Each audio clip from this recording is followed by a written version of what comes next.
दोस्तों नमस्कार, स्वागत है आप सभी का मोटिवेशनल स्टोरी पर। स्टोरी अच्छी लगे तो लाइक और सब्सक्राइब करें। एक छोटे से खेत में एक जवान लड़का और उसका दादा मिट्टी खोद रहे थे।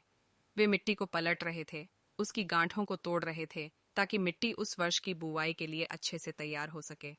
उस काम में काफी कड़ी मेहनत थी, लेकिन उनके सभी प्रयास एक अच्छी फसल प्राप्त करने के लिए आवश्यक थी।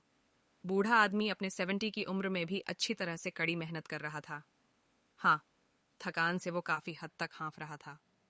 हर प्रहार के जोर से उसके माथे से पसीना टपकता था, लेकिन फिर भी वह शिकायत नहीं कर रहा था।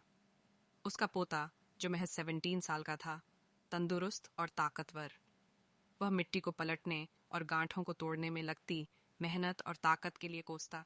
फिर वहां खड़े होकर वह हाँफता और थोड़ी देर के रुक जाता।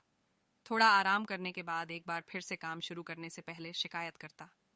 थोड़ी देर बाद युवा पोता देखता है कि उसके दादाजी ने जितना काम कर जमीन को तैयार किया, वो खुद ने कि तैयार की जमीन से बहुत ज्यादा है। दादाजी, जब आप इतने बूढ़े हो, फिर भी आपने मुझसे इतना अधिक काम कैसे किया?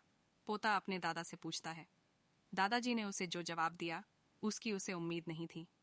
जब हम किसी काम को मुश्किल मानते हैं और उसके बारे में ज्यादा सोचते हैं तो सच में मुश्किल हो जाता है, और हम बिना सोचे जब उसे करते हैं और करते ही रहते हैं तो वो आसान हो जाता है।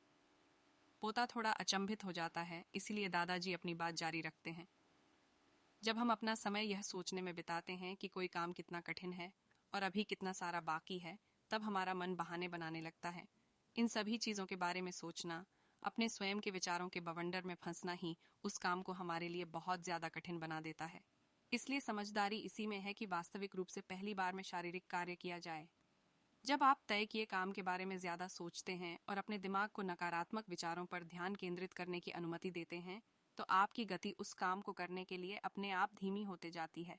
अगर आपको किसी भी काम के दौरान सकारात्मकता बनाए रखना चाहते हैं तो आपको तुरंत उस काम को शुरू करना चाहिए। और अगर देखना और सोचना है तो जीतना आप आगे बढ़े, यानी कि जितना काम आपने अच्छे से खत्म कर लिया उसे देखें, ना कि जो बाकी है उसे उसके बारे में विचार करें। ऐसा करने से एक सुखद और सकारात्मक एहसास आपको उस काम को लगातार करते रहने की ऊर्जा देता रहेगा। इस स्टोरी से यह स्पष्ट होता है कि हमेशा सकारात्मक सोच रखना चाहिए। आज यही तक मिलते हैं। अब अगली वीडियो में ये मोटिवेशनल स्टोरी अच्छी लगी हो तो अपने दोस्तों के साथ शेयर कीजिए। शुक्रिया।